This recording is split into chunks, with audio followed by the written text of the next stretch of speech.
basketball cupid shot an arrow at Los Angeles Lakers front office members Magic Johnson and Rob Pelinka and made them fall in love with Anthony Davis.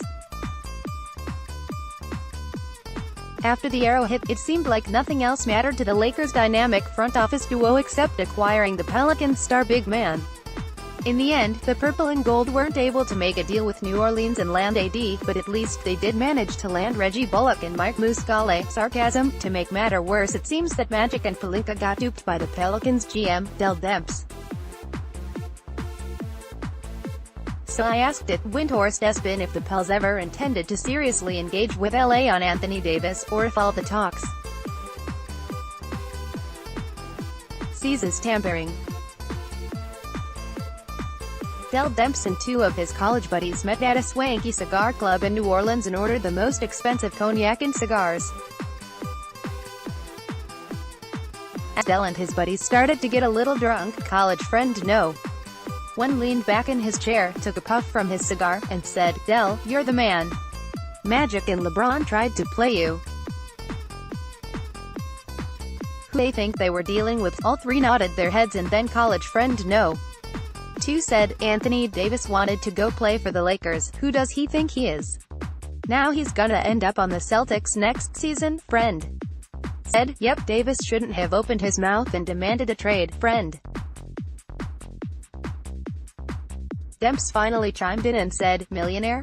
Try multi-millionaire, more from Lake Show Life." All three laughed hysterically. Then Demps continued on while slurring his words, "You guys are right, I might get fired after the season's over, but hey, I've got 3 houses, a bunch of money in the bank, and I took down Magic and the Lakers. Life's good." All three laughed again, and then Demps poured out 3 more drinks. The Lakers front office got completely punked by Dell freaking Demps. Any rational person, let alone an NBA executive getting paid millions of dollars, could have seen that the Pelicans didn't have any interest in actually trading Anthony Davis. They asked for 4 first-round picks, 4 second-round picks, Kuzma, Hart, Zubac, Ball, Ingram, Rondo, and Beasley in exchange for Anthony Davis. Does that sound like a reasonable deal? After it became obvious that Dell Demps didn't want to make a trade, why didn't Magic come out and publicly say that the Lakers didn't want to make a deal and that they preferred to keep the young core together? That would have been the logical move. Instead, Magic, "I love to talk in front of people." Johnson hasn't said anything about the Anthony Davis fiasco, nor has he come out and praised the Lakers' young core. To make matters even worse, Magic and Pelinka gifted the up-and-coming Zubac to the Clippers for Mike Muscala. Why? Because he can shoot it from beyond the three-point line. Last time I checked, the Lakers already have 2 good, defensive-minded centers. Do we really need an aging 2-month rental at center? I'm sure 90% of Lakers fans would have preferred the Lakers to keep Zubac and see if he can develop into a top-flight center over the next few years. Magic and Pelinka's completely illogical trade deadline has led many fans to ask these 3 questions. Why did Magic and Pelinka so blatantly put every player on the team, not named LeBron, on the trade block, knowing that if they didn't actually land AD it would ruin the morale of the team? Why did they want Anthony Davis so badly in the first place? Before LeBron got hurt, the team was in 4th place in the West and were playing really well, right? Why did Magic and Pelinka tell all the fans in LA before the season started that they truly believed in the young core and that they expected to see their jerseys hanging from the rafters after they retired, only to change course so drastically and offer Ball, Ingram, and Kuzma up in a trade? Page 2, photo by Andrew D. Bernstein, NBA via Getty Images. At first, I thought that Magic and Pelinka destroyed the Lakers' morale and traded away Zubac because they wanted the purple and gold to miss the playoffs. I thought that Magic and Pelinka couldn't possibly be as stupid as they've looked the last couple of weeks. Maybe they're the 2 shrewdest executives in the league.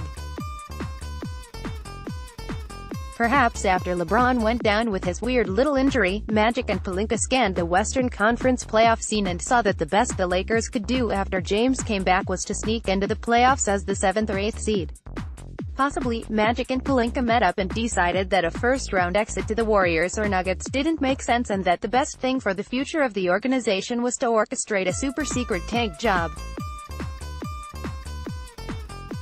Maybe they knew that they couldn't sell another year of missing the playoffs to the ravenous LA fan base, so they self-sabotaged the Lakers because they wanted the purple and gold to end up in the lottery one more time. That would give LA a chance at Zion, or Barrett, or one of the other top-tier college prospects. After the Lakers missed the playoffs again this year, Magic and Pelinka would meet with the young core and tell them that they never actually planned on trading them and that for the future of the franchise, they had to perform some mental battle tactics against them. After the young core heard the plan and they realized they were never actually on the trade block, they'd work twice as hard over the summer. Then all Magic and Pelinka would have to do is convince either Kawhi Leonard or Kevin Durant that the trade deadline debacle was all done on purpose. They'd just have to let them know that they were playing chess while the rest of the NBA executives were playing checkers. Finally, the Lakers would head into next season with their young core intact and motivated, one more talented rookie, and another max free agent to play alongside LeBron. Page 3. After I spent 3 days, give or take 2 days and 22 hours, pondering, and thinking, and finally coming up with the reason above for the Lakers' miserable trade deadline, LA went into Boston and beat the heavily favored Celtics with an inspired effort from the whole team. After I watched the game at TD Garden, I realized my original theory was entirely wrong. Magic and Pelinka weren't trying to tank the season and get into the lottery, they were trying to inspire the whole team. They saw that nobody on the purple and gold, outside of LeBron, realized what an honor it was to be a Laker. LA dropped winnable games to some of the worst teams in the league, like New York and Cleveland, and every player on the team, outside of Kuzma, looked like they were just going through the motions instead of playing with passion. Magic and Johnson used the trade deadline as a tool to let everyone on the team understand that they could be dealt at any time and that nothing was guaranteed. They didn't get punked by Del Demps, instead, they used him to help push every Laker to play better. After watching what happened in Boston, it appears that their master plan has started to pay dividends. Next, 3 reasons the deadline was not a failure. Don't fret, Lakers fans. A few days ago things looked bleak, but Magic and Pelinka know what they're doing. I fully expect the Lakers to make a late-season push and at least get home court advantage in the first round.